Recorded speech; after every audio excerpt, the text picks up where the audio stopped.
hello. Hello, Nick. How is it going? What's new? It's going tremendously. I retired on Friday. Congratulations. I mentally told myself that I was going to bring a beer or a drink to celebrate for this call, but I forgot. Ah, nice. There you go. It's It's fresco, Fresca but with black cherry citrus. Oh, it's nice. Nice. Well, I was thinking maybe a more of a libation than that, but good. Yeah. I didn't really prepare. It's still only 4 o'clock here. Well, we'll have to do our libations separately. That's right. But well, cheers to you. Cheers to retirement. Thank you. That's quite the accomplishment. And I know we talked a little bit before that this is there's no Tom Brady here, right? This is second retirement as it is. That's right. Um, No Tom Brady. yep. I'm going to start writing tomorrow. Awesome. Yeah, start writing tomorrow.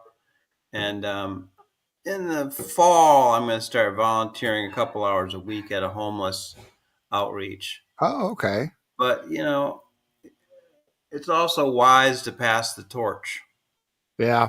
to the new That's generation. So I'll do my little things, you know, and who knows, maybe I'll have to get some sort of little part-time job just to make a little money, like as a cashier or something like that. But I'm I'm done. Oh, I tell you, Friday afternoon, my last patient uh-huh. walking out of the door and charting it on my tablet, the Yeah. visit, and then walking away and going, okay, that's done. And then driving to the office and turning in my stuff and getting hugs all around from coworkers, and then walking out of there and that's done. And then pulling into the garage at home and pressing the button to close the garage door, and it Hmm. closes, and I'm like, I'm done. Yeah. So Very did you good. take a 12-hour nap? No, but I'm 4 days in. I'm still resting. Yeah. I'm still recuperating. I was out yesterday for a couple hours, about 4 hours, uh, shopping for fly fishing equipment and Ooh, eating lunch with a buddy um, that had accompanied me to the shopping. But aside from that, nothing. nice. I'm just relaxing, Now, are you expanding your fly fishing equipment or are you getting into fly fishing? getting into it. Awesome. What made you decide that? Why fly fishing? It's had an appeal to me for a long time. Yeah. Did you see the movie? Famous fly fishing movie with Brad Pitt. A river runs through it. Yeah. That's it. Hmm. Yeah. Yeah. I And there's Go ahead. millions of people saw that movie that then wanted to fly fish. I'm one Yeah. of them. Yeah. I grew up around the area that was filmed. And Really? I grew up around there and where it's set. Yeah, in western Montana. I grew up in area called the Bitterroot Valley. There's a I heard of that. Bitterroot Valley, Bitterroot River, and then there's the Clark Fork River up in Missoula, and yeah, there's a few areas there in Montana where they filmed, You and grew up in a beautiful place. yeah, and when I was 12 to 11 and 12, I learned how to tie flies and I learned how to fly fish. And I fly fished in some of those rivers and mountain lakes in that area for some cutthroat trout and some brown trout and brookie trout and some of my favorite fishing memories. And then I broke the tip of my fly rod when I was a teenager, and I haven't owned a fly rod since. No. But I've always wanted to get back to it. Well, there you go. I'll Yeah, start. I'll start for the two of us, and then bring mm, you along. that's But right. yeah, Yeah, yep. Give me some. Get some TikTok shorts. What? Uh, TikTok, like the little short clips for the social media of your fly I fishing experience. That way, thought you meant short pants. oh, TikTok shorts. Okay, got it. yeah, like the little short video clips and stuff, and Yeah. because I don't know if we want to watch you for a few hours, No, I don't think especially as you're so. learning, but a couple clips to get inspired, definitely. There you go. We'll start filming soon. 10 and 2, 10 and 2. Exactly. Yeah. hmm Yep, 10 and 2. Get a little sidearm, a little overhead cross action. There, you'll get it. Listen to you. For those who don't know what you mean by 10 and 2, that you're talking about the position of the arm as you go back and then go forward.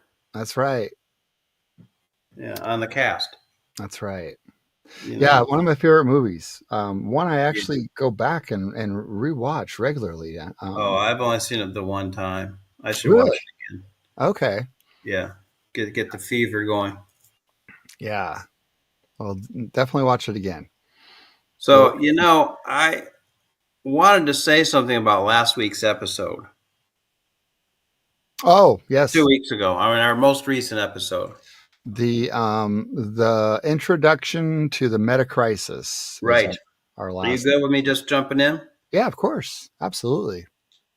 We did our recording and put it out, and then I went on a walk in the afternoon, and I started thinking to myself about the inadequacies of what I presented in the sense of Ah. um, a little too abstract. Mm, Um, for instance, I said water pollution. We okay. both kind of nodded our head and said, "Yeah, water pollution's bad," and that's kind of an abstraction, right? Was yeah. Well, I was thinking, was it water pollution or water pH levels? Oh, Couldn't remember now that you say that. I Go can't ahead. either. I think I said pH levels as the title, and then I went on and expanded on and said it's water pollution, and stuff. Yeah. But afterwards, I was thinking what I should have also said was that there is a uh, no, what is it? Oil slick the Oh, size of Rhode Island in the Gulf of Mexico, good gosh. Okay. and then climate change. We all know climate change and hear about it, but one of the most profound aspects of climate change is that as it gets warmer and warmer, the Earth, the permafrost that's up in Mm, the Arctic, yes. probably in the Antarctic too, it's been like frozen for like a million years. Mm-hmm. Maybe I'm wrong on the number of years, but at least 10,000 years Right. is melting. Yeah. When that melts, trillions of tons of methane will be released, Mm, and we don't know what damage that will cause to the earth. right.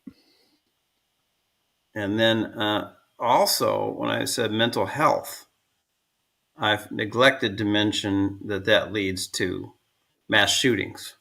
Ah, As I mentioned, suicide and you know depression, yeah. but there's also just this crisis of mass shootings. Right. So I just wanted to expand on the meta crisis a little bit in some really significant. Those are really significant ways. Yeah. Yeah.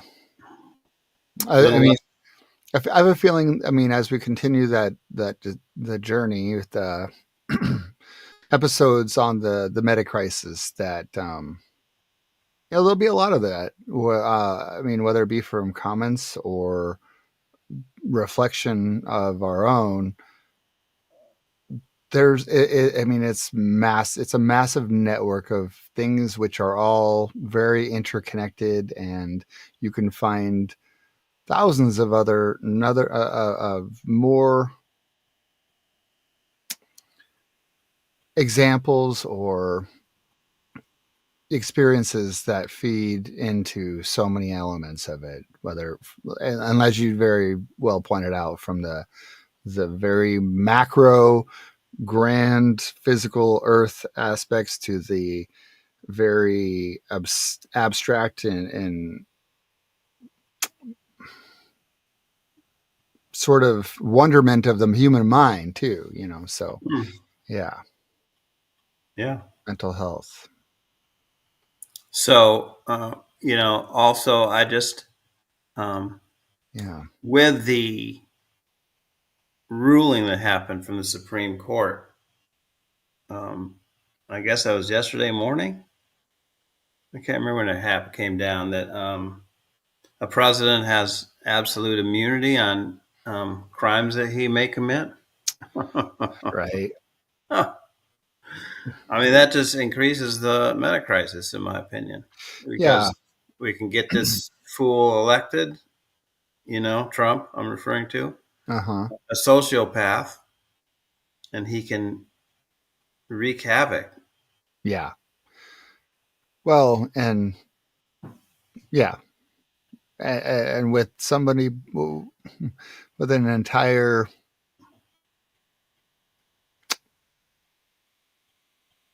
political power country at I mean, one of the most powerful countries in the world basically signing off on it. Right.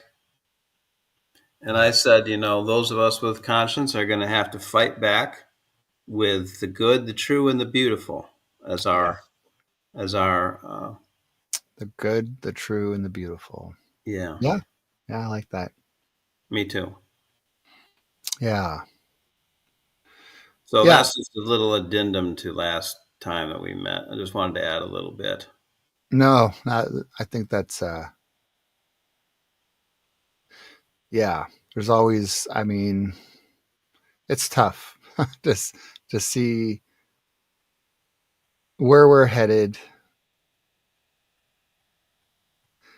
I mean, it's hard to talk about some of these things without there being a bit of uh, and I mean, I don't know. Maybe I'll lean on you for your advice and wisdom here, but without having a bit of dread, doom, gloom. Yeah. Yeah, 100%. I think my attitude on it, having been immersed in Zen for so long, is you have to acknowledge the facts. This is dire, Mm, and at the same time, um, to take a light tone in your daily living. yeah. You know, to take care of watering your garden, sweeping your kitchen. You know, loving your children, loving your spouse. Um, enjoy humor, enjoy dancing, enjoy music. You know, Yeah. uh, Absolutely. just to enjoy things as well as acknowledging and facing things. There's a certain amount of countercultural subversion of the heaviness by keeping a light inner Right. life. Right. Yeah, yeah, Absolutely. Yeah. yeah. Yeah. That's where I'm coming from. You know, make sure that the kitty litter is scooped, scooped out, regardless of what's going on in the national scene and That's right. international. Global, national. Yeah. Yeah. Yeah, yeah. Yeah. So this week, Hmm. do you want to go straight to it? Yeah. Yeah. Absolutely. John Hughes's lessons learned in hospice, grief, and healing work is the title. Yeah. I kind of covered a few things, but I think what I saw in your email for planning, I think I just saw lessons learned. Yes. Yes. So maybe our title covers more than just hospice grief healing work.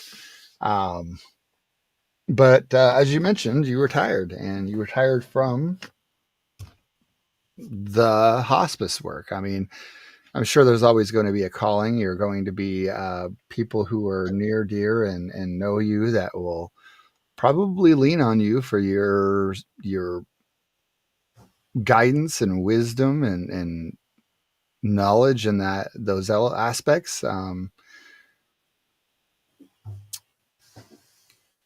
Yeah. I had a But spouse. I had a spouse. Oh, a God, spouse. I had a friend whose spouse died about a year ago, uh, and as she was sitting in the emergency room after the fact, she thought, "I need John Hughes," yeah, which is really, it's really a beautiful calling for me to hear that.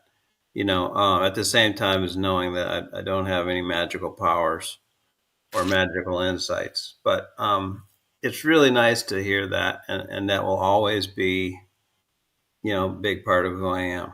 yeah. Yeah, yeah. So, well, I wrote out for those of you read this, Hmm. Nick. But for those who didn't, where is it? There There it you go. is. What I learned. It's just observations. Just observations, and I'm sure I'll come up with more. Uh huh. Maybe on the walk afterwards, I'll come up with more and put it in next week. Doing it. We'll do an addendum. Right. So you read this? I did. What'd you think? Well, what do I think?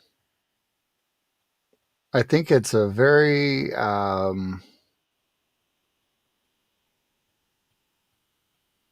my first thought was, how did you fit it on a page?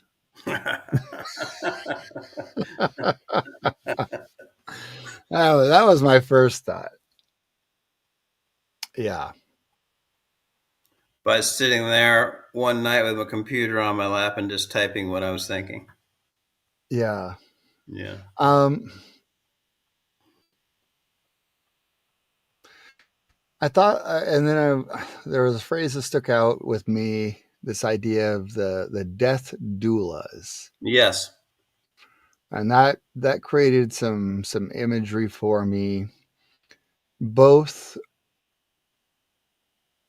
because I come from a nursing background, and I think of a doula of an ushering of new life, and then to think there's this idea of a death doula as well, and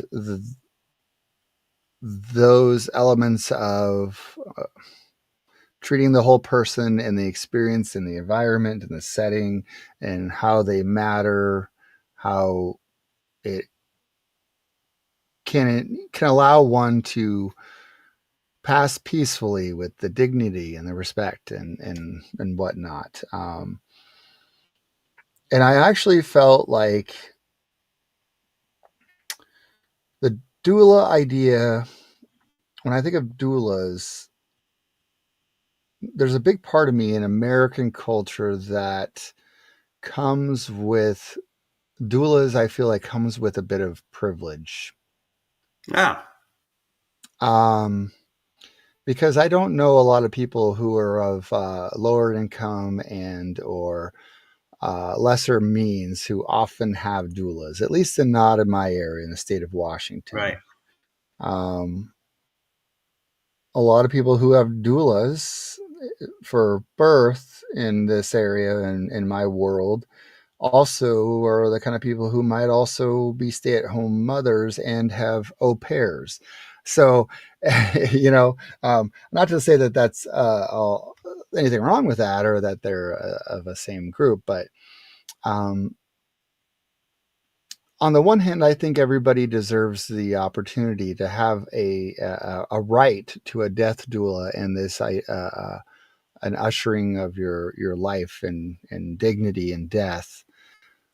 On the other hand, when I think of a doula and modern American culture and medicine, it seems like a bit of a luxury. So, in terms of death and and birth, I feel one certainly has an inherent, more of a human, natural, a very human right. Um, and then the way we treat doulas in our culture is for birth is more of a luxury. If Well, that makes that's real good. And I like that as an excellent challenge to the hospice industry and the death doula industry, the conscious dying movement. I like your challenge. We'll get to that part, and people who are watching will learn a little bit about what we're talking about. yeah, Yeah. absolutely. All right. So I will read to our viewers what I wrote as what I learned. 14 years in the hospice industry. I'm sure there's more. I'm sure I could fill another page, but this is what came to top of mind. Number one, how much history impacts our life trajectories? Our lives are historical artifacts deeply embedded in and altered by world events and currents, whether we realize it or not. Nick, I had just 2 months ago, I was sitting with a woman who was on her deathbed, but still able to talk to me about fleeing. Uh, she was Jewish and she fled Germany Mm-hmm. um, during the Holocaust, and being on a train that was taking her to freedom in England, and the Russian army, thinking that it was just German, not knowing that it was German Jews escaping the Holocaust, they were strafing the train with bullets Wow. as she was, and all of her friends were hunkered down in the middle aisle. And I had as a patient a Nazi soldier on one occasion. Yeah. I had two patients, one patient and her best friend that I dearly loved this year. The one died in probably February, and I did her funeral. She escaped Hitler, and her best friend sitting there in the nursing home escaped Mussolini. Wow. And the two of them sitting there in the cafeteria together, laughing, just comfortable, safe and sound, Mm-hmm. you know. And, so these are dramatic stories, but also just um, one of the thoughts that I had was, well, I'm writing what I learned about death and dying and grief from a particular population. It's those people who are in Milwaukee, Mm-hmm. um, who, I mean, there's a lot of them arrived here from elsewhere. A lot of black people arrived here from Mississippi. They Right. came up in 1960 or 1955. Yep. The Great migration. migration. Yeah. Yeah, they got to Chicago, and they were in Chicago for a year, and then they said, "No, this is too rough," and they came up to Milwaukee because it was smaller and a little less violent, more comfortable, although colder. Um, but it's a certain particular population.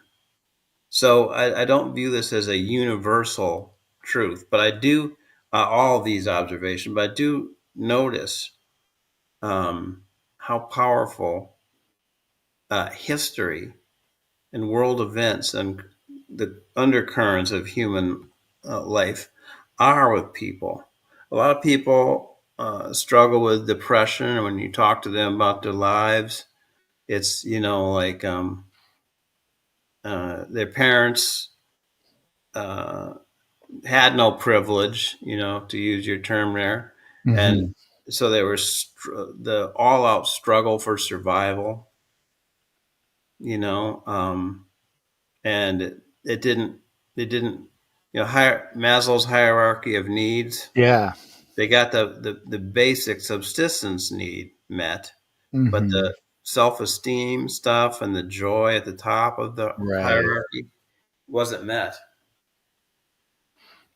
Yeah. You also, um, the influence of various and sundry churches. Out here, we have this one denomination. It's called the Wisconsin Synod and of Lutheranism. I hope I don't uh, raise the ire, but it's just hideous. It's a hideous denomination. It's got all the bad things of religion in one package. In the Mm. sense of there's a lot of shame. There's a lot of sort of abusive mentality from the clergy, and also a lot of stuff like we're the only people who know the truth, Ah. you know. And this is sort of dire, the dark side of the Protestant Reformation, and so many people's lives were bent out of shape by it.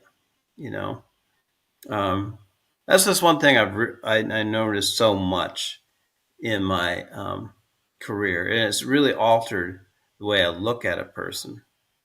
I now, when I meet a person, think of them as the end project, as the end product of history so far. Yeah. There's the big flow, of life, of birth, life, death, birth, life, death. There's family dynamics. There's um, neighborhood dynamics. There's town dynamics, state dynamics, national and hemispheric dynamics, all present. Um, and also just the fact that we have created a culture which is dualistic towards nature. In other words, we're here and we go out to nature we go camping Right. or hunting or fishing or whatever it is. But we're not in it. So many of us, get in our car in the garage and Yeah. drive to work and get out at work, come back, and then we're inside. So there's a isolation from nature. That's another part of the history uh, that impacts our life trajectories. Hmm. That's one thing that just uh, really burned home to me during my 14 years. Yeah. I hear it from people over and over and over again. I'd ask them to tell me about who they were, what their story was, and they'd start, and within a minute, some sort of social and cultural development within the country raised its head. You know, Yeah. then we became alienated from our son after he got into the Beatles and marijuana. you know, it's just so real. Yeah. Do you have anything you'd like to say about that? Well, for one of my thoughts that passed through my brain when you said some of that is there's a new, I don't know if I guess it's an insult or maybe it's a call to action or a call out of someone being out of touch with a rational, reasonable consciousness, and Oh, the insult goes like this, and I see it in social media or whatever as well. Something to the effect of, "You should probably go out and touch some grass," um, because it's usually when people are really going on about something or easily, they're worked up or triggered or They're on about something, and it's kind of this like, you should go touch some grass. And I just think it's interesting because it's like you said with this, like you went from here to here to here, and you all you did was interact with this built false environment that is really designed to just kind of keep humans trapped in this unnatural existence. And sometimes you need to go out and touch some grass. I uh, love it. and we don't live in a way that is in harmony, like you said, this Right. dualistic. So that was my first thought that came through.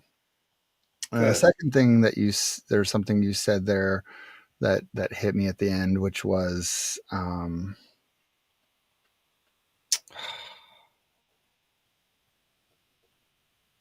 ah, I'm stuck on the grass though. I lost that. History. But History oh and how it impacts us.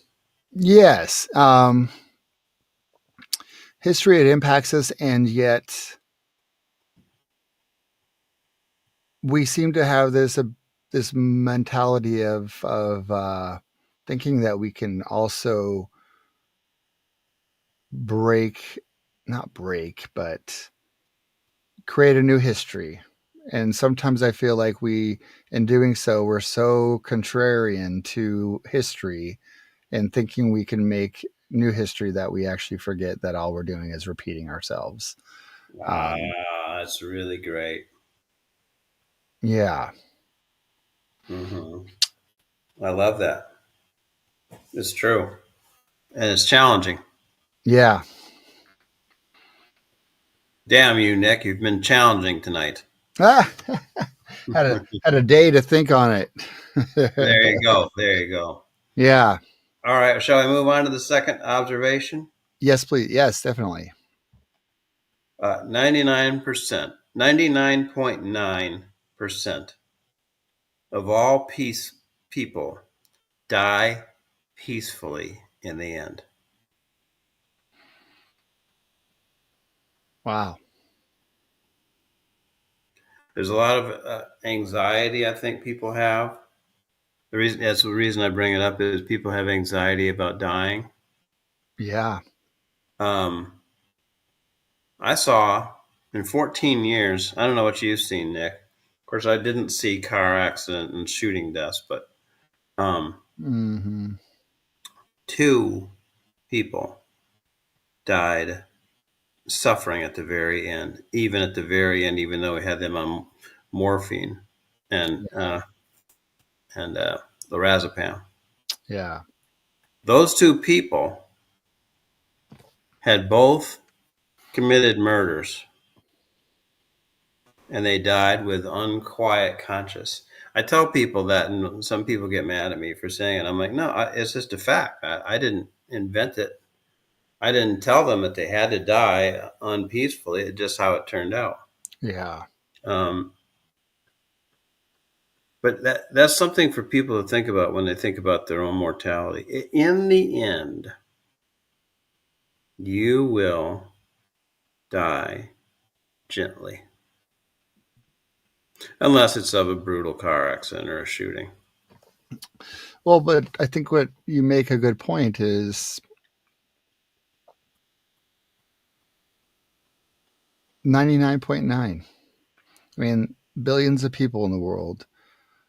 And when we think about the tragedies,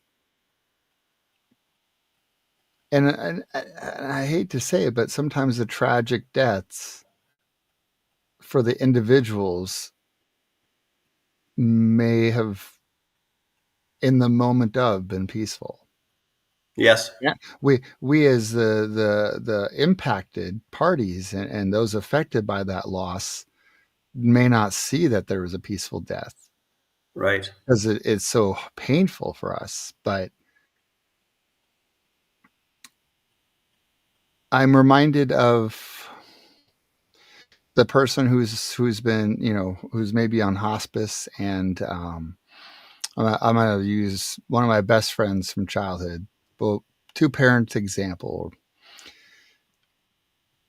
I do think that his mother, when she passed at 18, was pretty peaceful, and as hard as it was, but there was a progression of the disease, the decline quickly from lung cancer.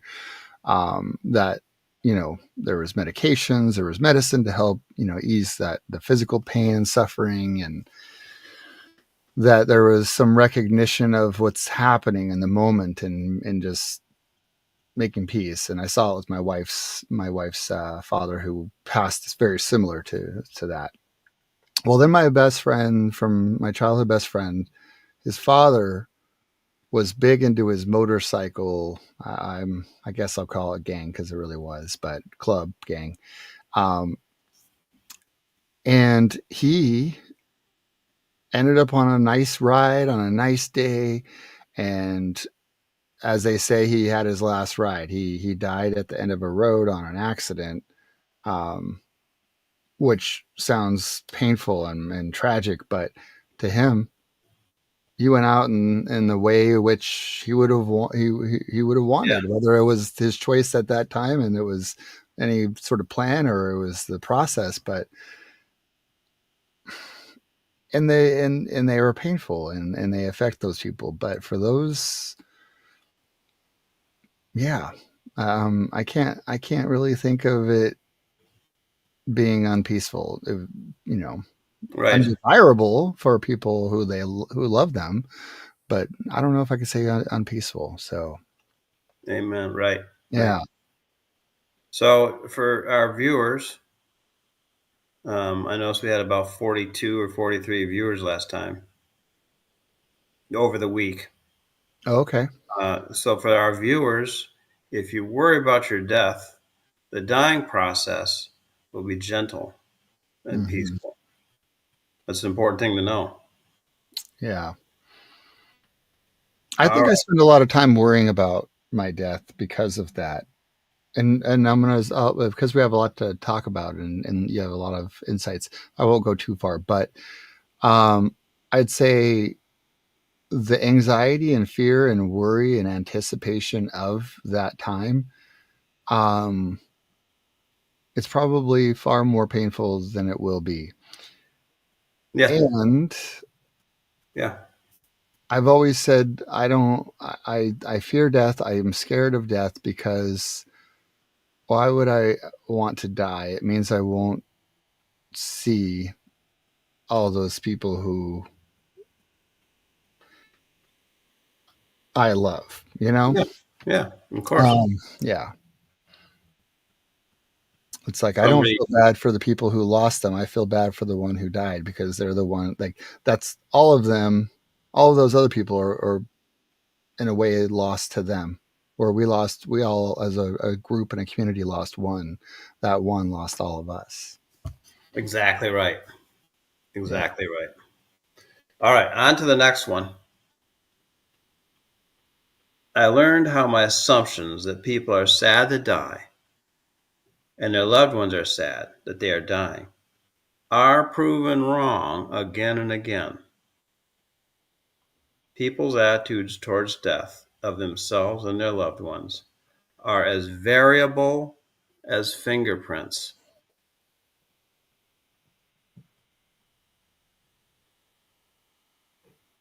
I like that one. I learned it Yeah. over and over. I was like, oh, when I first started out and I was real green at the job, I was like, okay, walking into a room, they've been told 10 minutes before that they're terminally ill, you know. And so I walk in thinking they're going to be shattered. Well, some of them are. Some of them are angry and just feel that the doctor's mistaken. But there's enough to notice the cohort of those who are like, thank goodness, Yeah.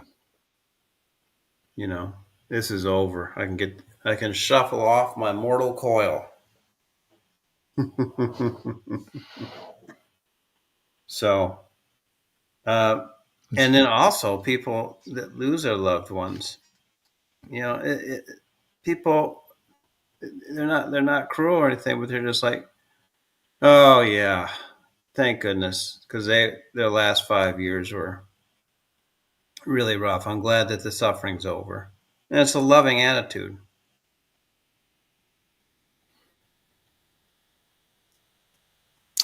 Yeah, it is. But who does it serve, or how does it help? Who does it serve that they have that attitude? Well, yeah. I mean, I mean, like to think, oh, I'm glad it's over. I'm glad there's no more suffering. And I don't know. Part of me thinks I might be angry.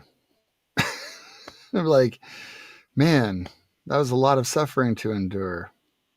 I'm going to be angry a little bit that it was had to happen that way or had Oh, to yeah. happen with that, Right. rather Well, than rather like I than said, say, well, I mean, the suffering. It's been a rough 5 years, and the suffering's over. Um, well, there you go. Like I just said, the attitudes are as variable as fingerprints. So that's there's right. your That's right. variation is you'd be angry, Yeah, yeah. and that's Like what? legit. Yeah, but yeah, that's just the case. It's just the case in point. Fingerprints. That's how. Yeah, Yeah. yeah. My wife died suddenly, and afterwards, people said to me, "You must be angry." I heard that a lot, and I didn't even. I never had that.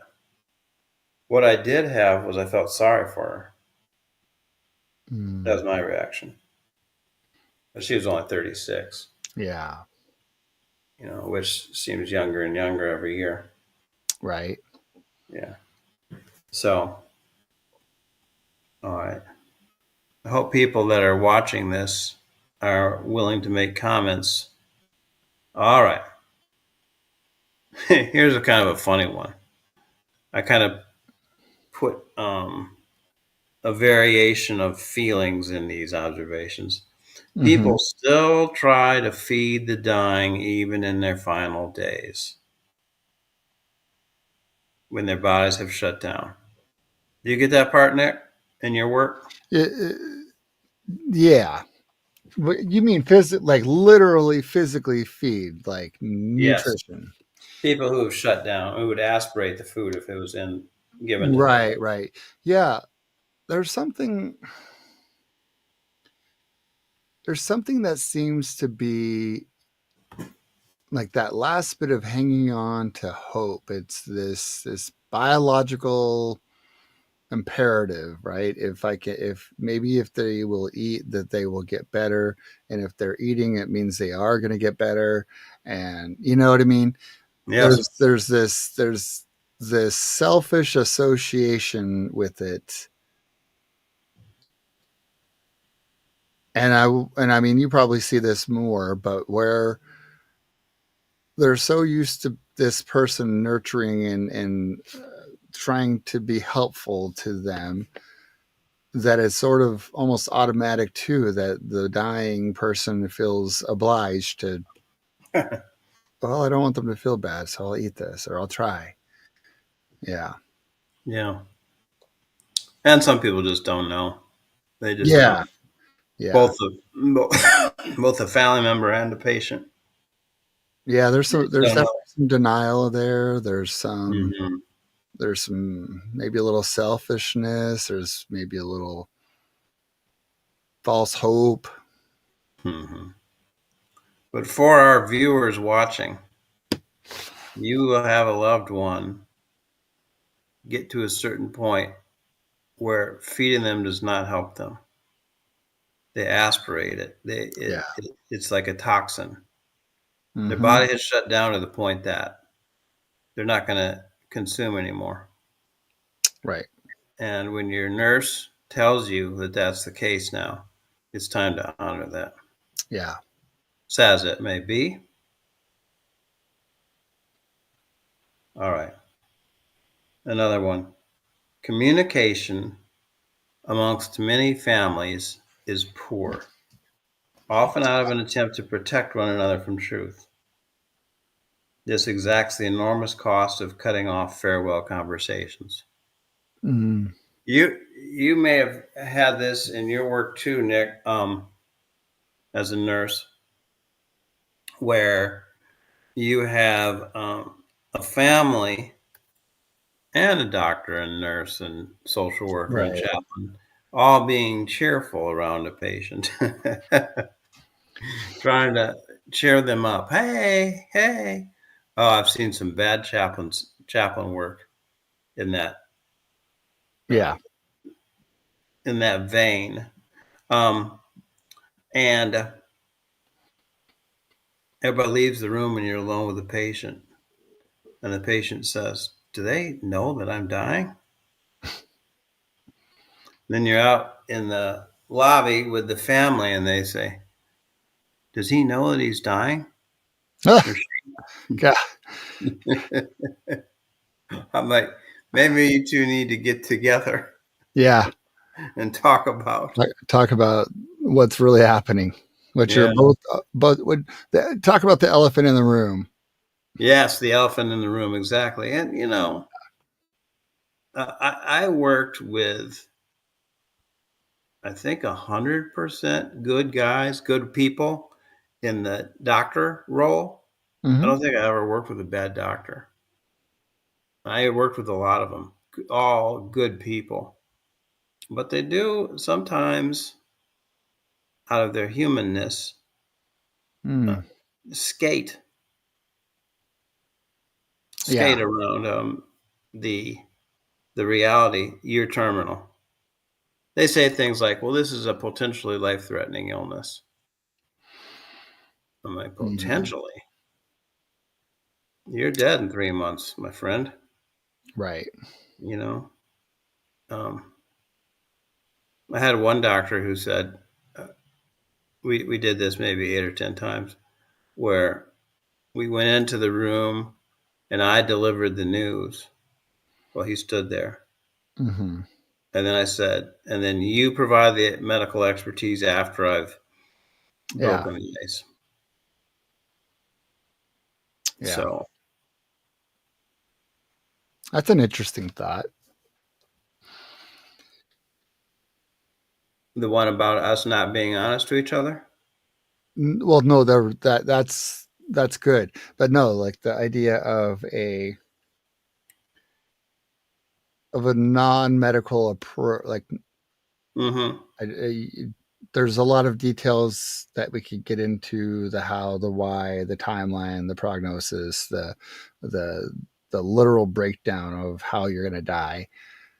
But and if you want to talk about that with this medical professional who understands and can parse that all down into its granular details, that's available. But I'm here to work with you on the process of dying and experiencing this, because it is, you're knocking on death's door. Um, Right. it's not a matter of if, but when, and your when is soon enough that it will consume the next hours, days, weeks, and if you're lucky, months of your life. Yeah. Or maybe you're Yeah. not, going back to the fingerprints, or if you're not so lucky, maybe months. I don't know how you look at that. Yeah. Exactly. Exactly. All right. Um, I'm going to skip one. Is Uh, this the Albert Einstein? yes. Okay. Or did you really like that one? It's a lot to break down. Yes, a lot to break down. So I'm going to skip it. Maybe we can talk about it next time. Okay. I like that. At the beginning of the return to dystopia. Yes. Yeah. There we go. So this next one is that people have endlessly fascinating lives, and yet they are somehow discouraged from seeing themselves as such. People have within themselves what has been called a daemon or muse or spark of divinity, often covered in the soot of our history and culture and society. An excellent medical work, chaplain or social worker, is to see that spark and speak to it, calling it out before the patient dies. This often leads to the patient dying with a newfound radiance. So I consider that to be one of my strengths as a chaplain, Mm, is that I've been with 3,300 people who have died. The number of people that I have disliked has been maybe a dozen. yeah. I just like people. Right. Um, and the reason I do, I think, is because I'm able to see their individuality and their humor. I had there's a writer that we'll be getting into later when we're talking about the response to uh, creative responses to the crisis, the meta crisis. His name is Terry Patton. He Okay. has this little practice that he does as he thinks of people as a cartoon character. Each person in the world is a cartoon character whose one um, distinguishing characteristic is that they both oversee their strength and their dignity, and they also take themselves way too seriously. Oh, So if you think of a person that walks into your room, you're a cartoon character. You've got all these really unique characteristic traits, yeah. and you overlook your primary values because people have told you not to see them, and you take yourself way too seriously. It's a really Mhm. a great way to see people, Yeah. and just let that flash into your mind next time you're at work on the Yeah. medical floor, dealing with nurses and doctors, social workers, and patients and their families. But our culture does tend to discount people's value. Yeah. No, I think that I think there's a lot on that there is a big I mean you could definitely I see a big correlation with the mental health part in the meta crisis of the devaluing and uh, and I mean even at the core of it of the anxious mm, troubled challenged types of folks that struggle with what we call mental health is this not good enough mind mentality or feeling or belief Right. um, Yes, yes, and yes. that you could choose during life to work on seeing all that you do and what you accomplish and what makes you special unique and worth celebrating and good enough or you could hopefully wait for a death doula like John Hughes to bring it out in you on your deathbed. So, yeah, I think I'd rather be in the team that works on that as an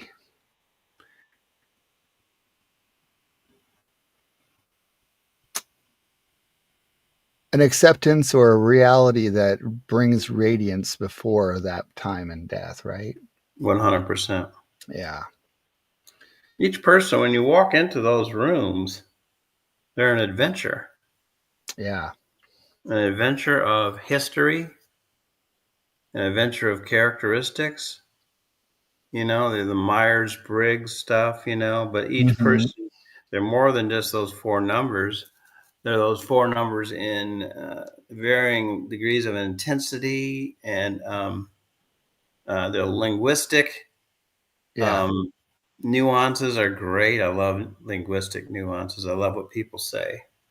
right. Um, so Fascinating. Really fascinating. Yeah, totally. Um, all right. So we've got like four more, and we've been going for 55 minutes. I just got to point out, Nick, we've got four people listening right now. Oh yeah, nice. Hello, four people. Thank you. We've never had four. All right. At one time. All right.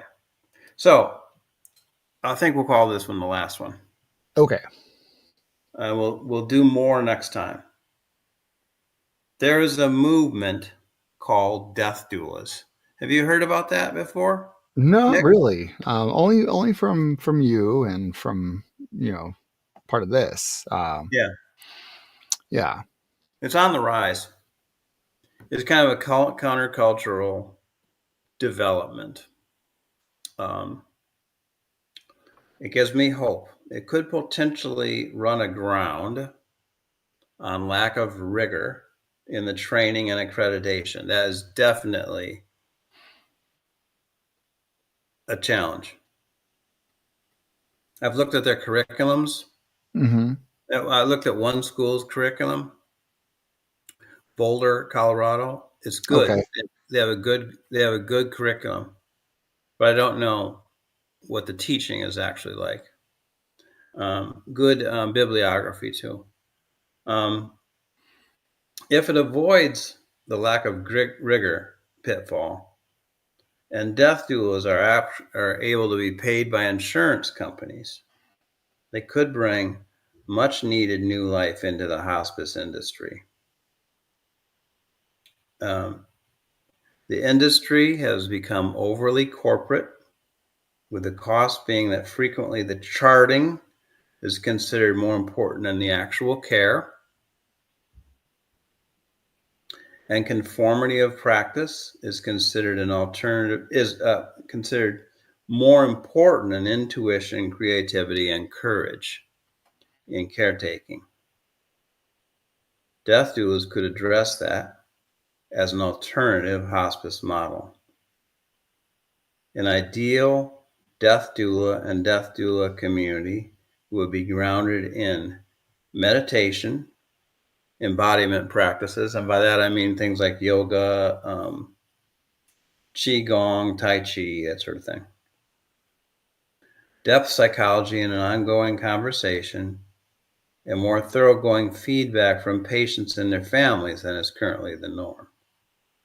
This would not only impact the death trade and the industrialized world, but would spill over into additional transformations. You have uh, a movement that is bringing about natural and conscious dying to more and more people that can slice through our culture's dissociations in other areas. Right. Yeah, yeah, Interesting. yeah. I'm not a death doula. I'm a chaplain. But Yes. when I looked into what they do and what their model is, it's basically me. Yeah. It's basically the same thing. A little alternative sounding, and Yeah. Yeah. And I think before we got into the different points, I was, um, you know, my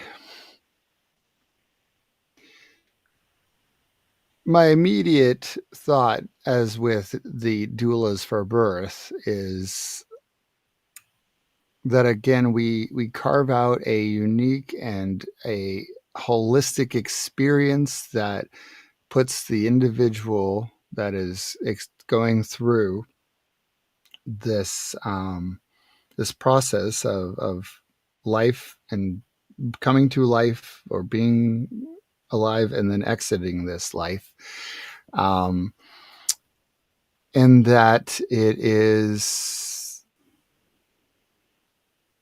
it is able to reach a only a small part of the world or the population that needs it. Which, let's be honest, everybody's born, so everybody needs it, and everybody dies, so everybody needs it. So having an entry and exit into life as in the physical aspects of that, spiritual as well, um, but the physical realm of this child experiencing or baby experiencing a bringing into the physical parts of life, that is sets them up for the greatest possibility of potential, and the same thing on the way out, that really prepares the soul, the spirit, the whatever you believe, for the veil, and honors a life lived. And I sadly, like with the doulas, is, and I love them. I love the idea, is that I feel like it'll be out of reach for the majority of civilization, whether it Yeah. be access, whether it be the support and integration of it, or the financial means and ability for it to have it. But at the same time, it feels like such a human right to be given the most dignified and purest form of entry and exit into this mortal existence, right? 100%. I love what you're saying. Yeah. And I'll also say that I think that in some cultures it's happening without them calling it that. Mm, true. Maybe indigenous cultures, Hmm. um, and it might not be one particular shaman type person who shows up, but it can be a collective. Yeah. A tribal ceremonial embrace of entry and exit from this mortal world, mortal existence that we get to have. Yeah. Yeah. Well, is that a good stopping point, Nick? Yeah. Yeah. Is it I think we only missed, if I'm looking at the list here, two of them. three? Did we? We've Okay. got the Einstein, we've got the religion, and we got the grief illiteracy. I didn't see the religion one. I'll have to look for that one. It's So, a one sentence thing. okay. Yeah. Okay.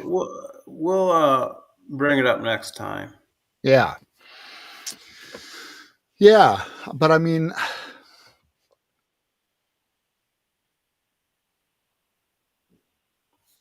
you really put a lot of thought into this, I can tell. I put a lot of thought into it over 14 years. Well, yeah, because what's interesting is that I can normally, and I tend to like to blur things together, but these conceptually can really stand on their own, Hmm. and that's what tells me you've really broken down your thought and experience down into some real core parts. Right. Can I tell you another thing that I heard this week? Yeah, what's that? It's so great. Um, the Irish, when they refer to someone dying, traditionally they used to say, well, he's departing on his journey of truth. Hmm. I like it. I do too. Yeah, I do too. I just heard that this week and I thought I got to put it in there, even though yeah. it wasn't Starting my on idea. the journey of truth. I like that. Yeah, me too. I believe, and I what I like about it is that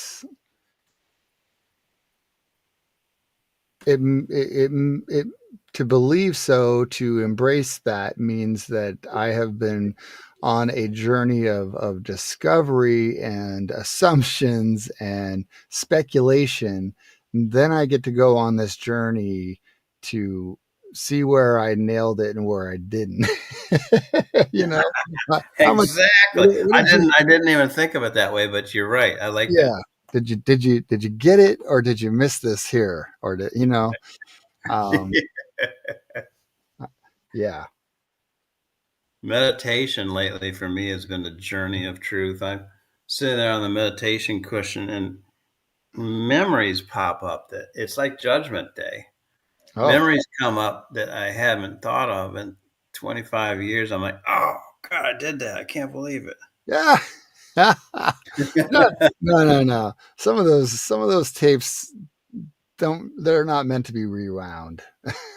I know, but for some reason they're popping up. So I'm like, oh, this is terrible. Well, John, you Yeah, got to give yourself some leeway. You live and learn. yeah, yeah. Yeah. I know what you mean. There are things that I've even there'll be the day, a week, a month that I recall and I remember, um, and other people are like, "What? You still remember that? You still think about that? Like, let that shit go, man." Exactly. Yep. Yep. Yep. Yep. Yep. Yep. I'm So going to remember your saying that just now. Let that shit go, man. The yeah, next time yeah. I'm sitting on the meditation cushion, I'm going to say, Nick says. Let that shit go. Yeah. That's. I think that's a perfect segue for a close for this week. And yes, we will touch on a few more of um, your insights and knowledge gained through your career, and then the the real work of integration into next steps and areas of growth, knowledge seeking, and so on with the continuation of meta crisis discussion. So, yeah, That's it. absolutely. Well, for those of you that chimed in, we appreciate uh, the watch. For those of you that watch after the fact, I'm glad we didn't have any technical issues to discourage you from watching this time. And we will see you in a couple of weeks on our next one. So, thank you all. Good to be with everybody. All right, good to see you. Take care.